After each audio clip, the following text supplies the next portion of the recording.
Hey, St. Louis sports fans, welcome to another episode of the Blues Notes Show, brought to you by the STL Sports channel. Tonight, we're going to be going over this past week's wins for the St. Louis Blues, and therefore the playoff race and this upcoming schedule for the St. Louis Blues as well. So let's dive right in.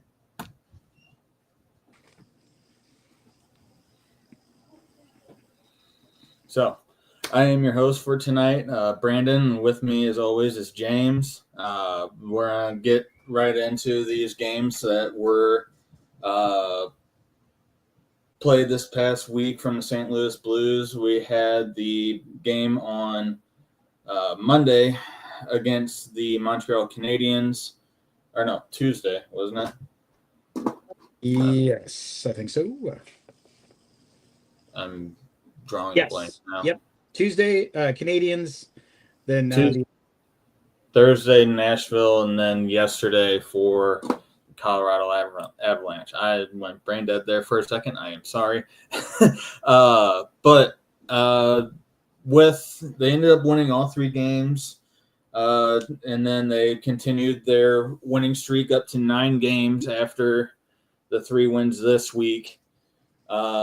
With the wins this past week with Montreal, Nashville, they won against Montreal Canadiens 6-1. Nashville, they won 3-2, and then Colorado Avalanche, they won 2-1. Now for the Montreal Canadiens game, the 3 stars of that game were Philip Broberg with 1 goal, 3 assists. Second star was Robert Thomas with 1 goal, 3 assists, and Dylan Holloway was the third star with 1 goal and 1 assist.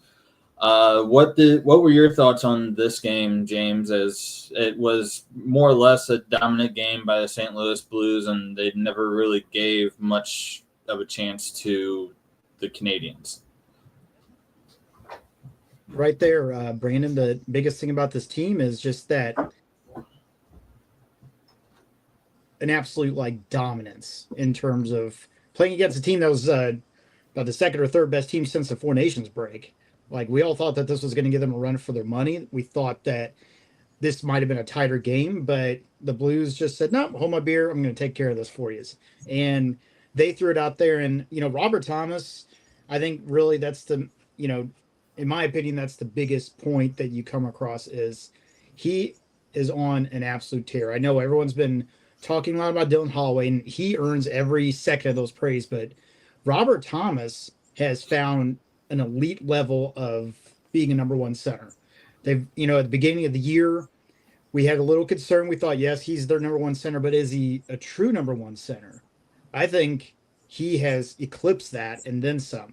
This guy has not only become an offensive producer big time in the last 10 plus games that they've been on this winning streak, but he has been an absolute defensive juggernaut. He's this is a kid that he may not be a Selke finalist this year, but there is no way that he's not going to be in the rankings for the Selke over the next 4 to 5 years. And I saw something earlier that really made me happy was one of the writers were basically saying they think he's a shoo-in for Team Canada in the Olympics next year, and that's a big positive for him. Yep. Yeah, and along with Robert Thomas, he got named this week for the NHLPA Player of the Week. So that was big news for him as well. So that was very much congratulatory to him. Last week, Dylan Holloway was the third star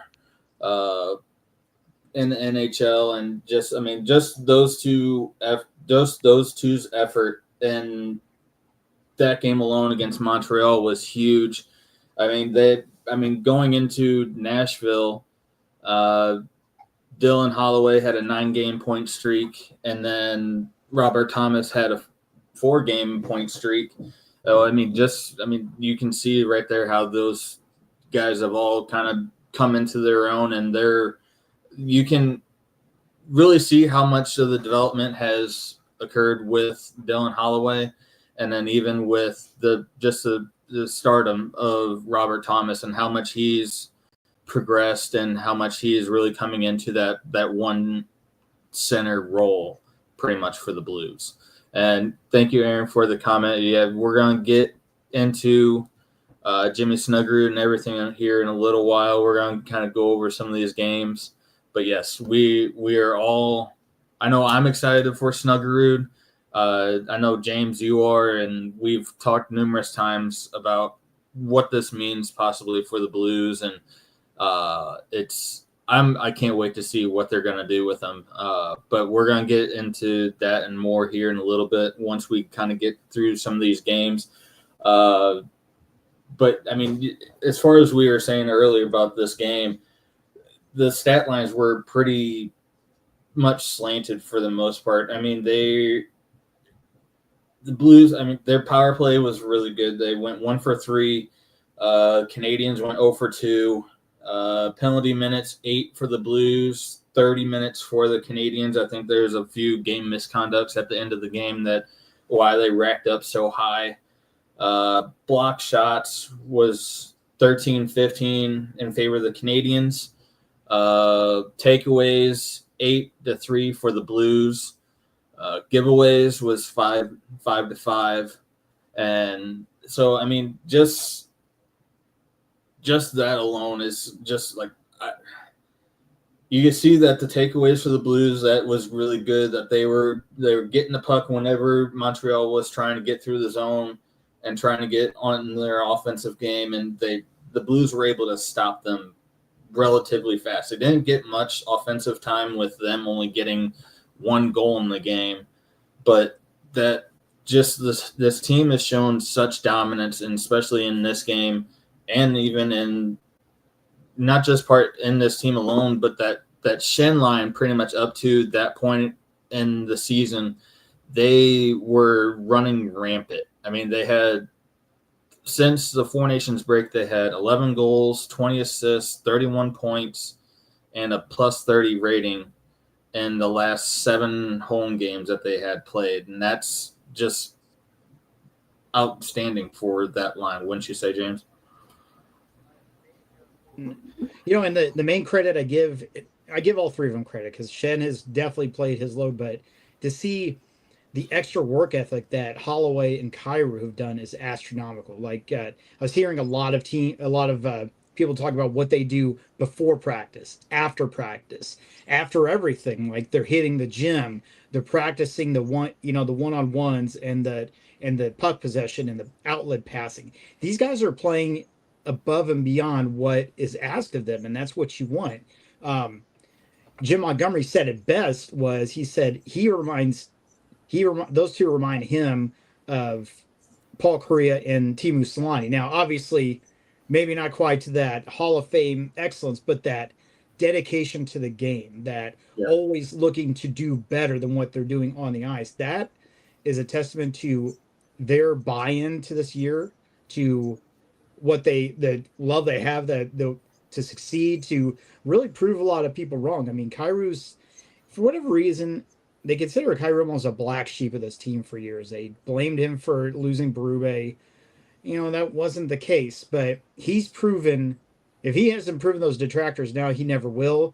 But I can assure you that guy is playing on a great level, and he's over 30 goals for the 3rd straight season. He's darn close to 40. And then you got Dylan Holloway, who, you know, a lot of people gave grief about signing that restricted free, you know, that RFA contract that Armstrong gave him. A lot of people were saying, oh, he's going to regret that. Well, obviously he's not, because he's absolutely dominant. He's showing his true value, I think his true value to the Oilers, basically saying, you guys suck. This is your fault. Now I get to do this here. So I'm glad he'll come back. Like, it's nice to see our captain actually being able to play the game he's designed to play, that hard hitting, talented style where he gets in the middle of stuff. He doesn't have to worry about carrying the offensive load for that second line. He's got 2 young wingers next to him, so he could do what he needs to do for his teammates, and that's important. Yeah, for sure. And I mean, and speaking of Kyrou, up to that game, he had a 7-game point streak going on. He had up to 12 points. And I mean, just from out of all the points that we listed a little bit ago for that Shen line, 12 of them had came from Jordan Kyrou. So I mean, yes, he's living up to what the expectations of his contract was whenever he signed it. And I mean, it took him a little while, but I think it had a lot to do with signing a guy like Dylan Holloway, who's I would say probably just as fast as him. He is very good on the puck whenever he's at speed, as which him and Kyrou like to be at. And if you get those two going down the ice in a 2-on-1 or 2-on-2 or whatever kind of matchup that they're facing, they've proved it time and time again in this stretch of games that we've had since the Four Nations break that they can score goals. And that is something that this Blues team hasn't had in quite some time. Even scoring goals, but they're also contributing on the defensive side of things. They're finding ways to not only get the puck from people when the other team gets in the offensive zone, but they're looking to start more plays. They're trying to figure out, all right, if I'm in our end, how are we going to get it up to their end? And they're putting in that way. And Holloway is just a beast. He's throwing his body around. He's being that, fast power forward that, teams covet that style. They need that player that's going to push his body to the max to get there. And so not only is he contributing that way, but he's throwing his body around. Kyrou's becoming all over and over again, taking pucks away from other teams and trying to generate offense from that. And that's a lot. That's important. Yep. It's very important. And I mean, just like with the puck movement and everything just in this past week alone, I've noticed that like the movement that they've had with the puck, even on the puck and even off the puck, just make some of the chances that they've generated happen. That's something too that's really been out of the game. And with that, it's just, I know so many coaches have talked about it. A lot of the players have all talked about it, but just the predictability of where a lot of these guys are going to be at on the ice for whenever they're coming up fast and strong like they do here lately through the neutral zone. They're almost, and at some points or another, seems like they're just making passes to open areas because they know that with multiple people going up the ice like they are, they're going to be in certain spots to generate offense in their offensive zone and get goals. And that's something that Craig Berube, now Jim Montgomery, and I feel like Drew Bannister even tried to incorporate a little bit into this team, but just the level of expertise, for the game that Berube had and that Jim Montgomery has, they're really able to show this team like, hey, how this is a good way of showing predictable hockey for this team. Mm-hmm. And being able to move on and off the puck and be able to get you guys into zones that they need to score goals. Right. It's an important thing. And, I can't remember what coach said this or what announcer, but it's pretty much the game of figure out what you're going to do with the puck, figure out what you're going to do without the puck on the ice. That's important. That means a lot. Like, you can't just skate around in circles and expect something to happen. You've got to make it happen.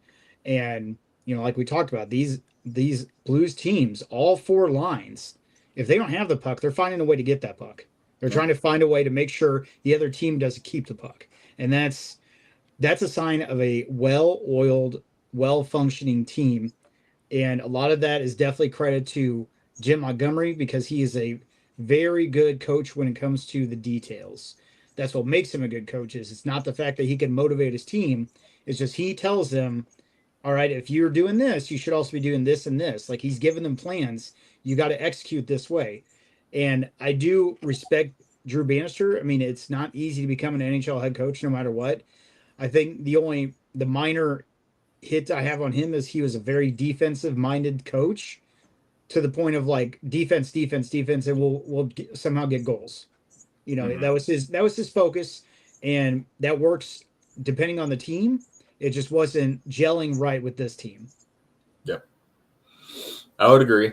But kind of getting on from all those things, let's kind of shift our focus on to the second game of this past week with the Nashville Predators. Now, this was a game that I thought that just from the layout of how this game went, I thought the Blues were going to lose.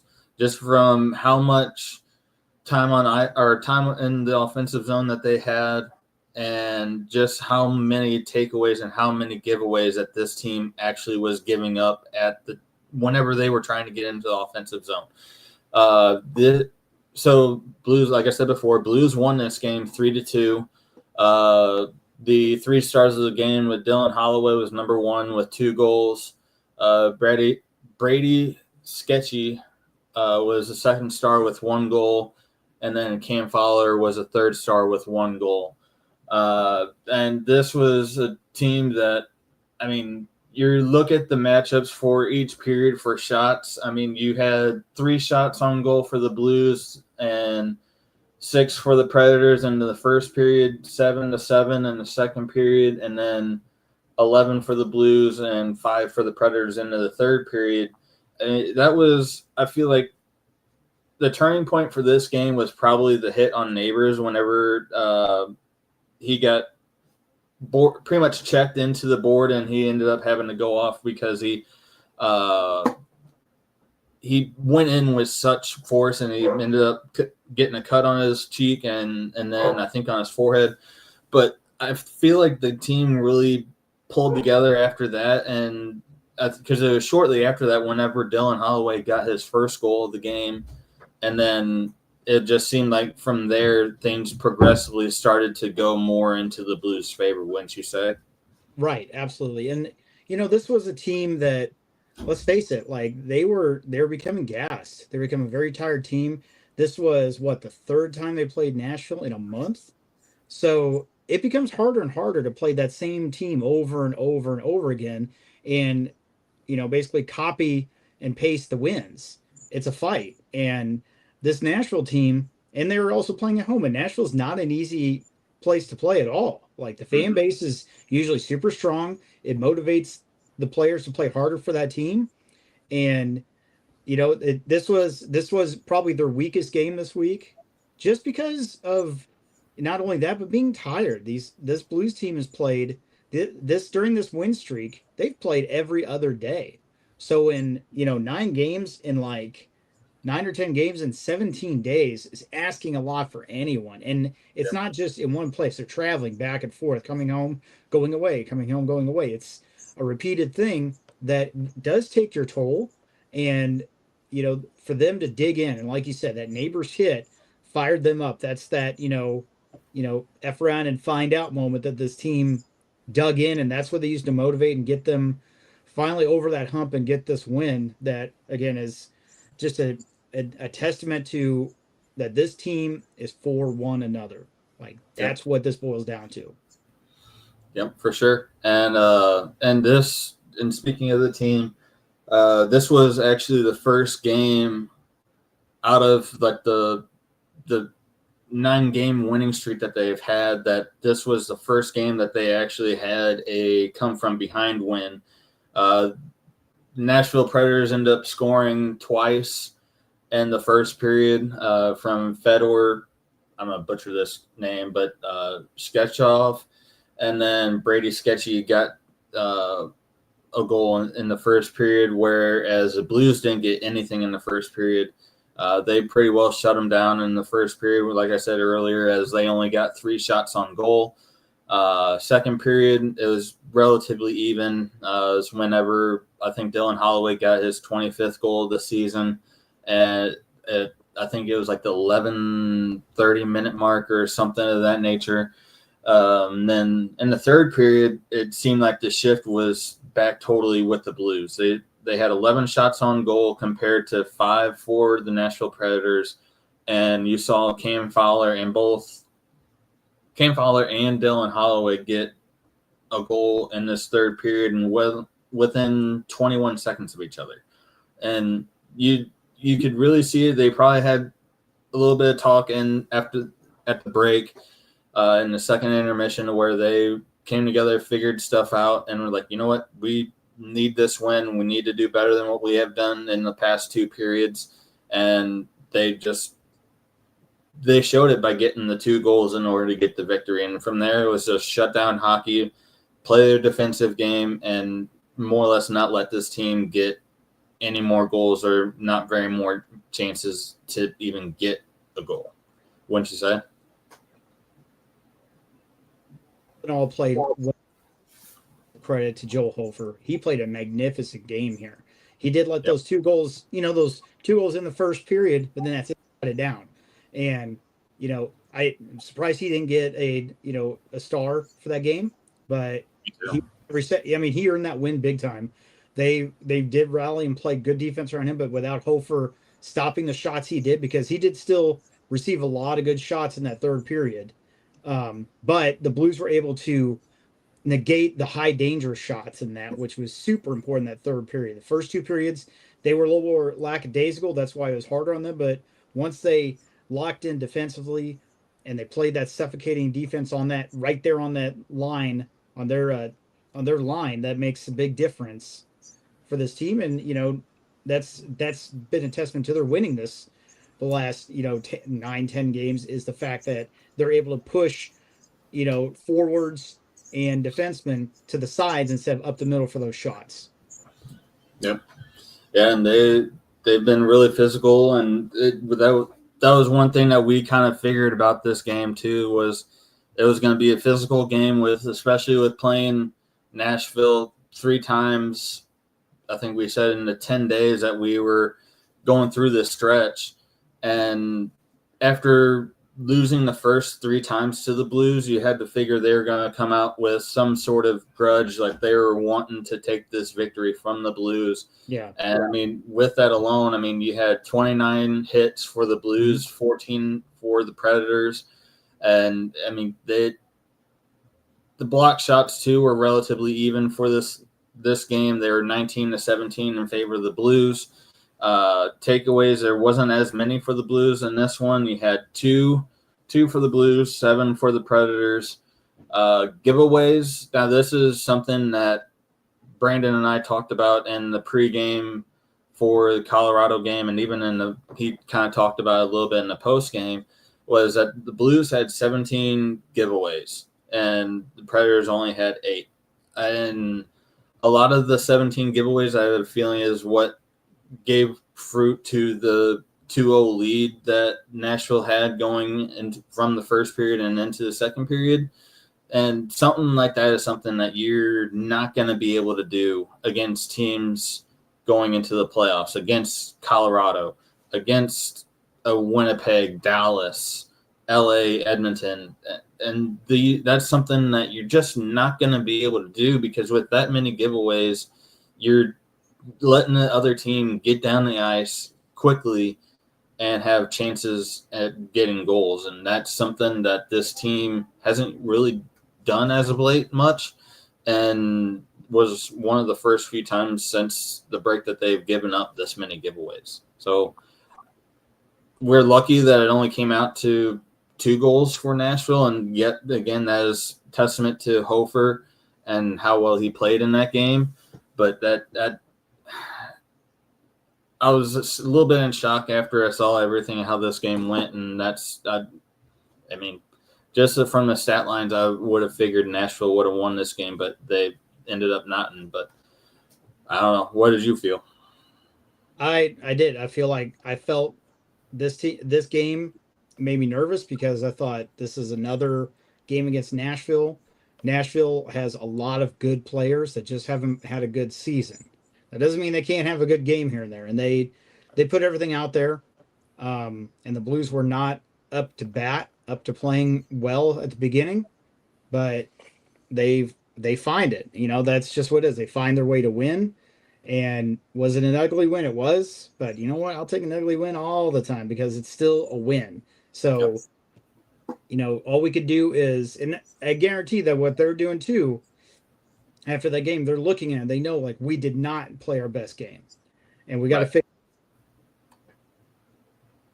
We're playing our best game, and so this team has learned, even in even in the ugly wins, they find a way to make it better.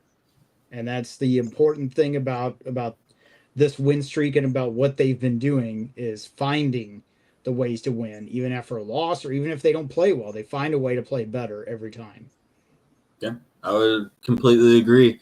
And I mean, just from what you just said, I mean, was something I feel like that led into this next victory against the Colorado Avalanche. I mean, everybody coming into this game thought this was probably where this winning streak was more or less probably going to come to an end. And how, because Colorado coming into this game had a 11-game winning streak at home. They were playing just as good as the Blues coming into this game. They were both 8-1-1 going into this game. Mm-hmm. I mean, the only difference was the Blues had a 8-game winning streak coming into this, and I keep wanting to say Nashville. Colorado didn't.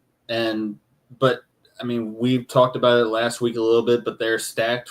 This Colorado team was stacked from the top to the bottom. They were able to acquire Martin Necas. They got a few other players during at the deadline, and just they were going to be a hard opponent. And me and Brandon even talked about it before the game, was that this will undoubtedly be a playoff game. As far as anybody is concerned, this is what a playoff game is going to look like. Yeah. And just from the stat lines and everything, it looked like Colorado came out and won this game because of just everything from shots on goal. I mean, granted, they were relatively even on shots on goal, 27-29 in favor of the Avalanche, but on a stat sheet, you would more or less have thought, oh, the Colorado won this game. But, I mean, this was something that they really showed their discipline. They really showed their defensive game. They came out and got the points really started going early in this game. Their power play was there, and they really got to their defensive game early. And I feel like that's something that's really helped this team generate the win and get where they did win this game, wouldn't you say? Or what were your thoughts? Colorado did have more shots. It was 29-27. A lot of those, at least 4 or 5 of those shots came in the last 5 minutes of the game when they pulled the goalie. So 6 on 5 when you have, 3, 4 of the best players in the NHL shooting against you, that's a big thing. McCarr and McKinnon and Necas is out there. Those are all guys that they come to play, and they play hard and they play well. And like you said, the Blues defense held up, and of course, the main catalyst here is the reason why they won. Jordan Binnington is why we have that win that last game against Colorado. He was extraordinary. That's one of his best games this year. That's saying a lot. And it's the Blues' best defensive game of the year. And like you said, it was a playoff game through and through. Little scoring. You basically got the guys that you expect to contributed. Holloway scores a goal, or Bolduc scores a goal. McKinnon comes right back to score a goal. And then, you get good old Buchnevich coming back finally after he's been gone for the last couple games, come back against Colorado and gives that equalizer, that game-winning goal for this team. And then, once again, Binnington put this team on his shoulders. And that's not saying that the defense didn't play good, but without Binnington being the way he was, this game isn't won by this team.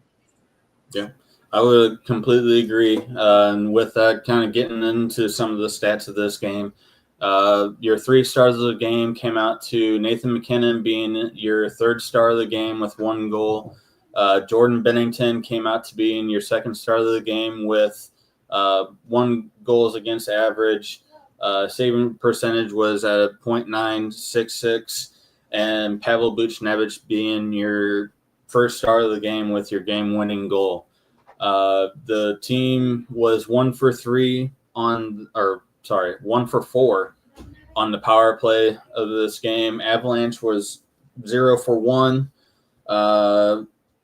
22 block shots for the Blues, 9 for the Avalanche.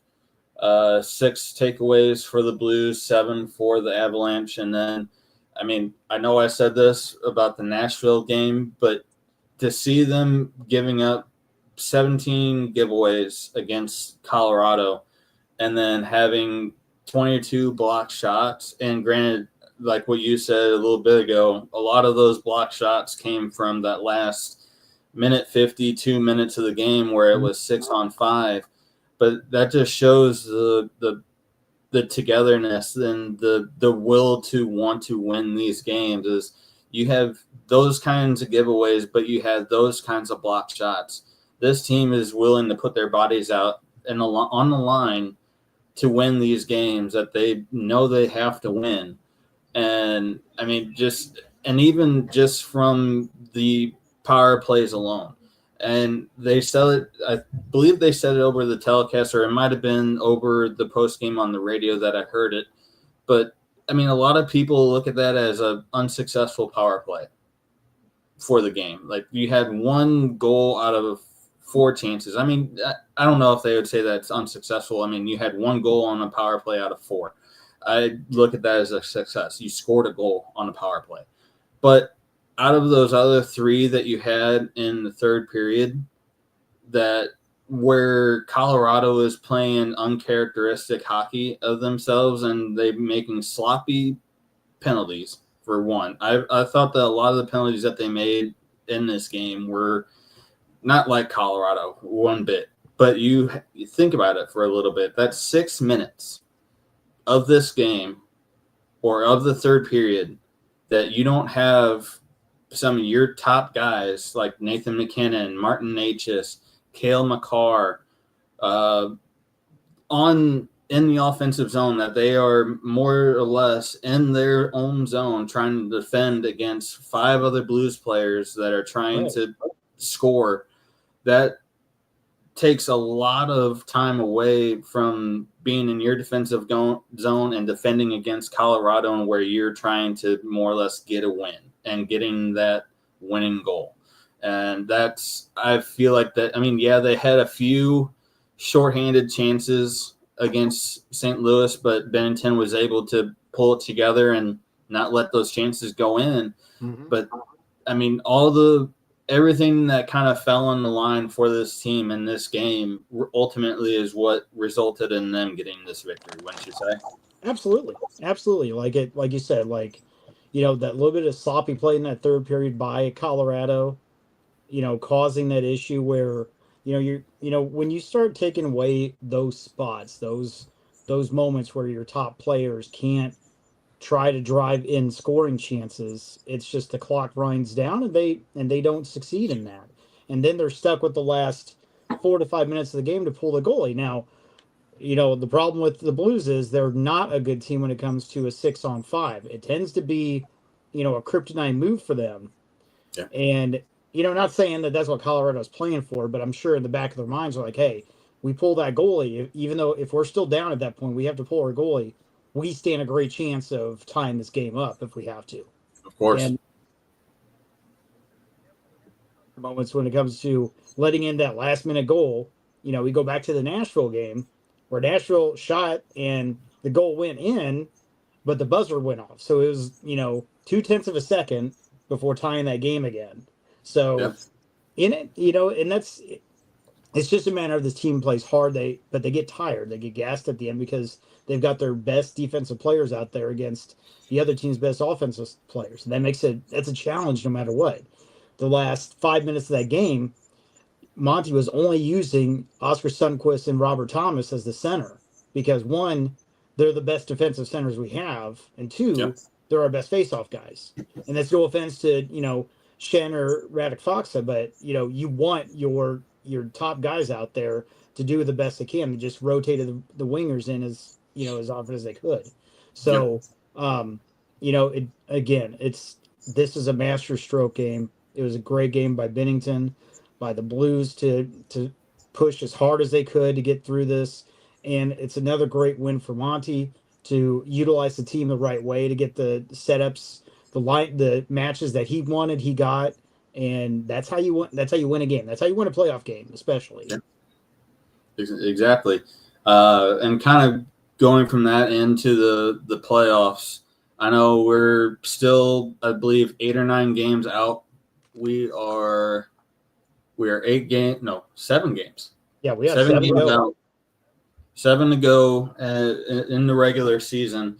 And I mean, just this run that the St. Louis Blues has had. I mean, a month ago they were 8 points out from being in a wild card spot, and because of the action that the Blues have taken, and because they've also gotten a lot of help, I would say, from the other teams in the league.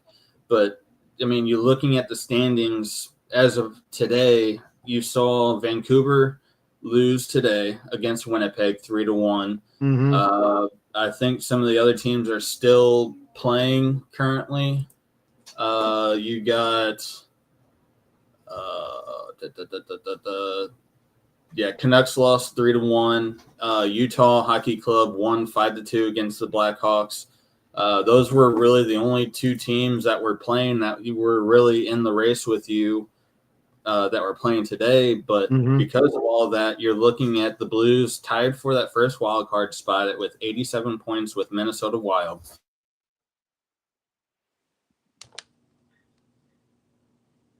Either Brandon is totally shocked by this or he might have connectivity issues.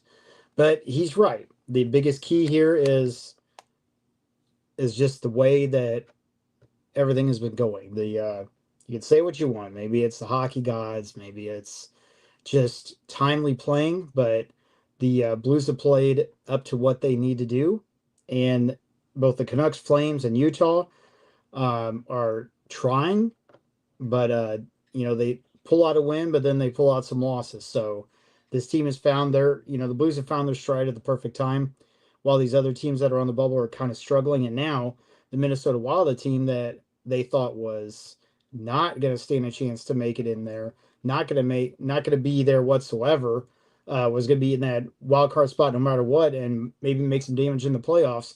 Now you've got the Blues and the Wild tied, 87 points apiece, with the Wild having 1 game in hand. So there's nothing else to say in that kind of situation but the fact that they are playing that well, that they are, continuing to strive, and they're taking advantage of these teams that are struggling and hoping maybe it's a possibility. Maybe they do get ahead of this. Maybe they draw Vegas instead of Winnipeg. We just don't know what's going to happen. It's a great time to be a Blues fan. I'll say that. Still trying to get good old Brandon back. He's my stat guy. I just kind of, crack some jokes to make a few, easy little things to talk about here. But hey, there he is. Sorry about that. My internet kicked out on me, so I don't know what happened, why it got disrupted like it did. But where were we at with whenever I was talking about, how these bubble teams have kind of struggled while the Blues have just went on a tear. Yep. I was just talking a little bit about the Minnesota Wild, how we thought that they were pretty much unreachable, and now the Blues are tied with them for the first wild card spot. That's an important piece. So tell me they was from, I mean, I never would have thought whenever we began this winning streak that we were going to be in the position that we're in. I mean, for the longest time, I figured the Minnesota Wild were going to be an unattainable option for the St. Louis Blues. I figured, they're probably going to get in that second wild card spot. We're probably going to be facing against the Winnipeg Jets, and that was going to be that. But I mean, with how things have kind of gone and Minnesota kind of struggling with what they've had to come through, they've had a lot of injuries to their best players. Kaprizov is still out. Exon is still out. He's been out forever. And when you lose, I think I did see something that they were skating again, or at least Ek or Kaprizov was. Right. But I mean, still, you lose those guys. I mean, it's not just a couple games. They've lost them for months. And that's not, I don't care what team you are, it's rare that you can lose 1 or 2 of your best guys and try to salvage a season. It's a challenge. We saw it Yeah. earlier. Then, Parayko went out for a little bit, and Buchnevich is going out for a little bit. Now Parayko's out for the rest of the season. Maybe he'll come back at the tail end. We don't know. But Yeah. it sucks. I hate to see fan bases when they get their hopes up for playoffs, like that starts crumbling due to injuries or due to issues. But, again, what's good for one person, what's bad for one person is good for another. So Blues fans are definitely in a good spot. You see, looking at the standings, the Wild have gone 5-4-1 in the last 10, while the Blues have gone 9-1-0. That's Yeah. a sign. All those process. So it's again, this is just one of those times where a team is on an absolute tear, and there's Yeah. nothing.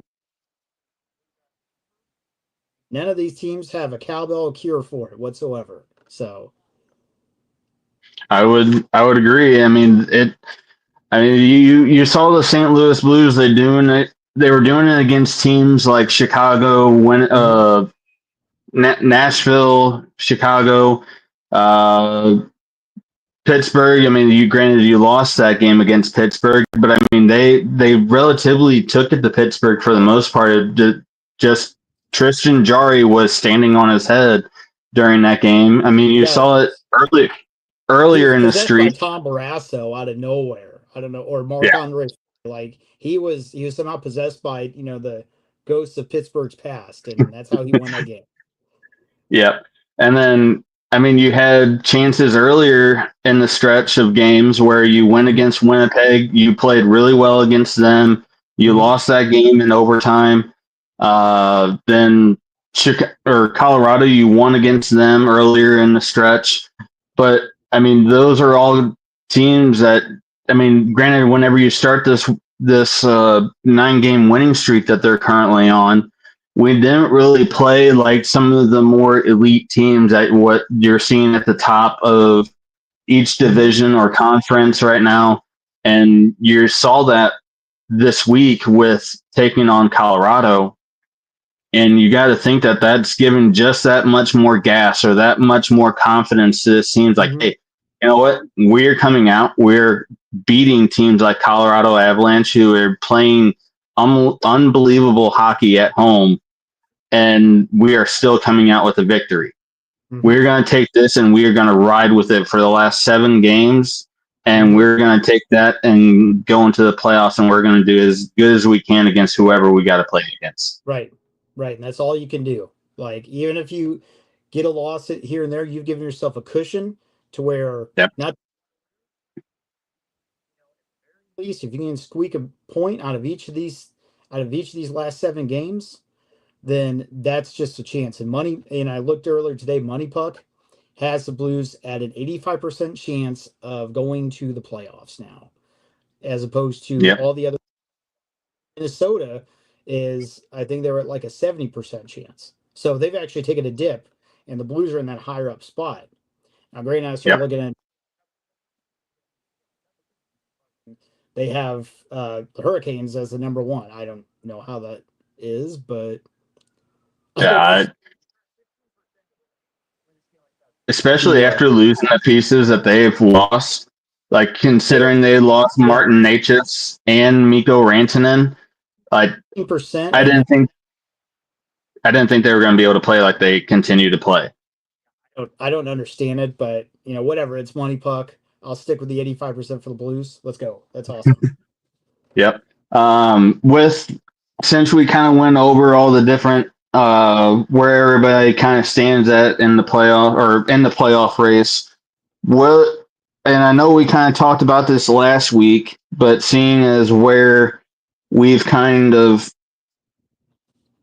everything has kind of progressed, would you kind of stick with what you said last week with where you would want the Blues to kind of get to, if you would want them to stay in the second wild card, or if you would want them to get into the first and possibly take on a different division going through the playoff race or in the first round of the playoffs? my big concern is if they draw Vegas, and Jack Eichel has been basically the best point per game player since the Four Nations break. He's been like the best player. So he's put that team on his shoulders. I think in a playoff sense, Vegas might be more dangerous to play against. And I know that, I'm going to ride on the same frequency I have that Winnipeg is not a playoff team. They don't play playoff hockey. And they could be proven wrong this year. This might be their spoiler year, but they have not played they haven't played well enough to push out of the second round of the playoffs in I don't know how long. Mm-hmm. And as much as Connor Hellebuck is a great regular season goalie, he ends up being gassed because they use him nonstop. I think he's somewhere around close to like 75 to 80% of the games played, which could be their detriment. Where you have a team like the Blues, where Hofer and Binnington have been one of the best tandems in the NHL over the last month and a half compared to other teams. Mm-hmm. That makes a big difference. So I'm still going to stick with wanting them to draw Winnipeg. I think that's their best chance to get out of the first round. Mm-hmm. So that's what I'm going to stick with. Okay. And I mean, Vegas, they're riding a plus 55 differential. I can't really exactly see what they've been doing in the last 10 games, but I mean, if I were to say, or if I were to think where I would want them to kind of be at, I mean, if you look at it too, we haven't played against, and I think I talked about it a little bit last week when we were on, but we haven't played Vegas since October, when we haven't really. In Was it January? Okay, I thought it was October, but we haven't played them in over a couple months or a few months before whenever we started getting our game back to where we wanted it. I mean, you never know how this team may go up against Jack Eichel and the Vegas Golden Knights. It may be something like what we did against Colorado, where we shut the team down and get the production that we need in order to win games. Right. However, I will agree with you in the sense that yes, we've had the number of Winnipeg since the number of times that we have played against them in the playoffs. We have had their number. We've been able to get past Connor Hellebuck the number of different times. But I mean, a lot of that too, I feel like has something to do with how much Connor Hellebuck is used through the regular season. Mm-hmm. I mean, they're up to 74 games in the season. I think he's played, like 50 something of those games. Yeah. And you have Connor Emery, I think, is their backup for Winnipeg, and he's only played a number of games up to this point, and everything else you pretty much lean on to Connor Hellebuck to where, you make it through the regular season and in the top seed of the Central Division, but you use up all of your number one goaltender. And with that, it's going to be really hard. I feel like he's going to be gassed in the first round where you're going to have a lot more chances than probably against an Aiden Hill with Vegas. So, I mean, I'd probably go ahead. No, I was going to say Emery is a number 2 goalie. It's not a 1A1. Blues have, or even the Golden Knights, they have a 1A, 1B setup. Or, the Avalanche have a 1A, 1B. Like Colorado basically has a 1 and a definite 2. And that's, or not Colorado, I'm sorry, Winnipeg has a 1 and a 2, and that's it. So, and it's. Yep, it definitely shows. So, I mean, I know I said I would be more comfortable with them getting that first wild card spot, and I want them to. But I mean, I would love to see them take on Winnipeg again, just from comfortability and past times. But I still think that they could take on Vegas, win some sort of fashion to where they can get into the second round. And then, I mean, we've had the number of LA this year. We've played against Edmonton a number of times. and I would say that I feel like we could come out and beat Edmonton. So I feel like would I feel more comfortable getting them into that first wild card spot? I would say still yes. Yep. Even though I feel like with the win against Colorado, I feel like if we did stay in the second wild card spot and we did have to go through the Central Division in order to get to the first round and second round and then on, I feel like there's a little bit of comfortability, but the juggernaut of Dallas, I feel like is going to be something that's going to run through the West. I feel like whoever plays them is going to probably get demolished with what they've been able to do since the deadline. Right. And I don't know, but for me, it'll be a question mark. But I know we said that we would talk about it a little bit later on in this episode, but with the University of Minnesota getting knocked out of the college tournament in the first round against UMass, the St. Louis Blues were able to sign Jimmy Snuggerud to his 3-year entry-level contract as a St. Louis Blue. He's going to be joining the team tomorrow for practice. And then potentially nothing's been said if he'll crack the lineup for any of the games this upcoming matchups that we have. But, I mean, I say maybe give the kid a chance just to see what happens. I mean, you're going to be going up against Detroit this upcoming week, Pittsburgh this upcoming week. He could maybe squeak in with one of those matchups, but I mean, I don't know if unless he plays well against Detroit or Pittsburgh or even Winnipeg, who we're playing against on Saturday. I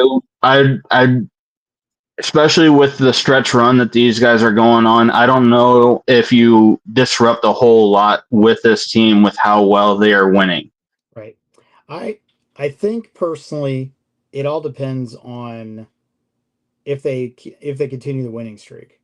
Like say tomorrow, or Tuesday, they play against Detroit and they lose that game. You know, I could see them easily putting Thursday against Pittsburgh as a good debut. I don't think he would make a debut on the road. I kind of think like for the fans, you know, for those St. Louis fans coming in here and seeing number 21 skate out there for the first time is going to be a pretty awesome sight. So I think if it happens, but when did you say? Sorry, you kind of blanked out.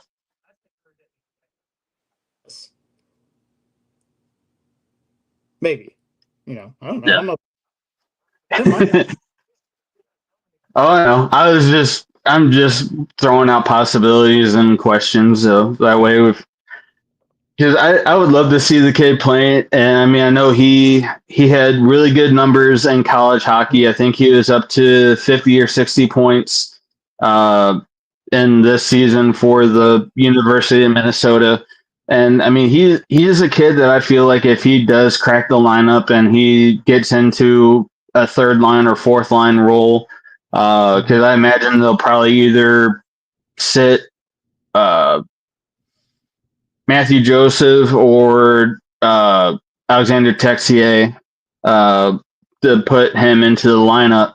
So I mean, it'll be interesting to see if he would be able to form chemistry good enough with one of those lines to possibly be a threat. I mean, if you come out and have him play against one of the teams this upcoming week and he scores goals or gets assists on goals or even sets up plays to where the team is able to get production going, who knows? You could see Snuggerud end up playing longer with this team throughout the rest of the season. I know we saw Dalibor Dvorsky come up for one game, but I mean, you saw him put production in the 10 minutes of that game that he had, and he only played the one game so far with the team. But I mean, still, that just the level of hockey IQ that he had against, I believe it was, who was it? Was it Chicago or Nashville that he played against? Nashville, that's what it was.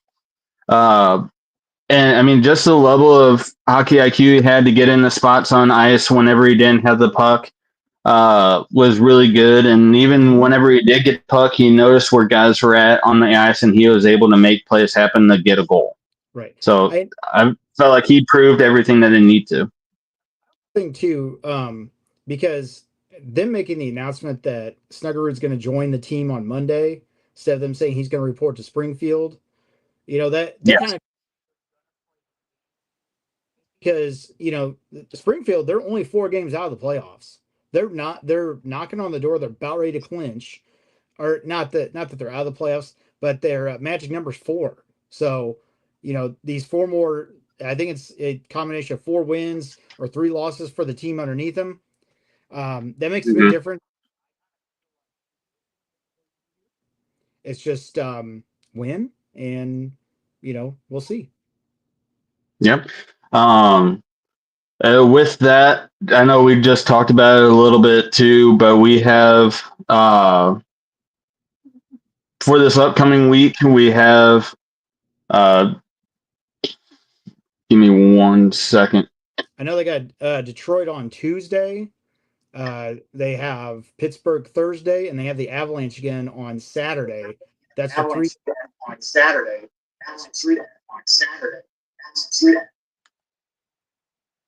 Hey, I'm back again. So, sorry, I was going back to my computer. We got internet back up. But yeah, we have Detroit Tuesday. mm-hmm. Then we have Pittsburgh Thursday, and then Winnipeg on Saturday. So it'll be an interesting week. Who? Avalanche is Saturday. Oh, duh. I'm thinking of the other games already coming up this upcoming week. I'm not thinking all the way quite clearly yet. We'll get there. Yeah. I'm thinking of upcoming games to come for the following weeks. Right. But it'll be interesting to see how this team comes out and plays. I mean, against these teams. I mean, we got a 9-game winning streak going on. Mm-hmm. Every one of these teams, including Colorado, who we beat yesterday, is going to wanting to be coming out and get a win against this team who is going on a 9-game winning streak and just wanting to take it to them however they can in order to get wins against us. So it'll be interesting to see how this team is able to hold up. I feel like out of all 3 of the games,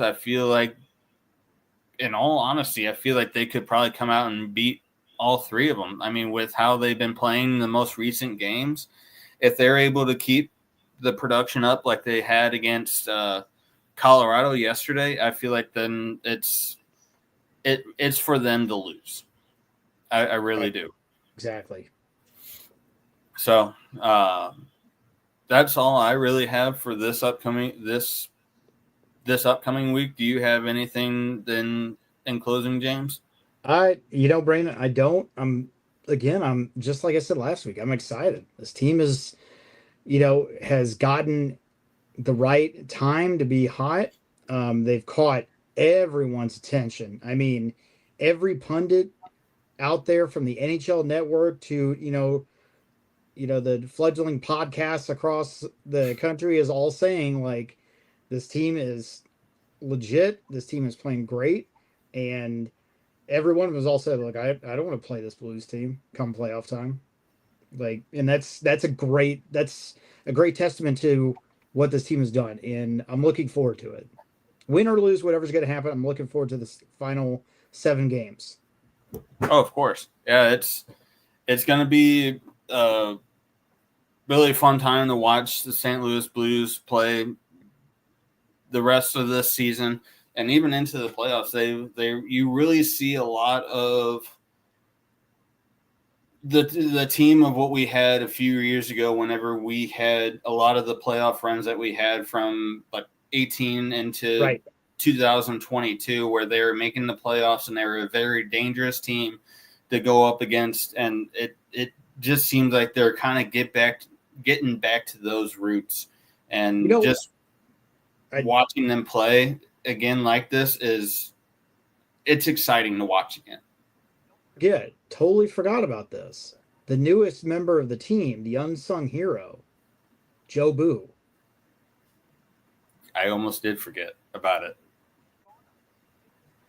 Saw another interview. They talked to, Bennington about the win yesterday, and he said, Joe Boo gave us a pep talk in the second period, and that's what put us over the top, and apparently that Joe Boo is the new Gloria, which I don't even know what to say to any of this. I'm sure someone's What? Hey, if it works, it works. Let them keep going with it for absolutely. But hey, well,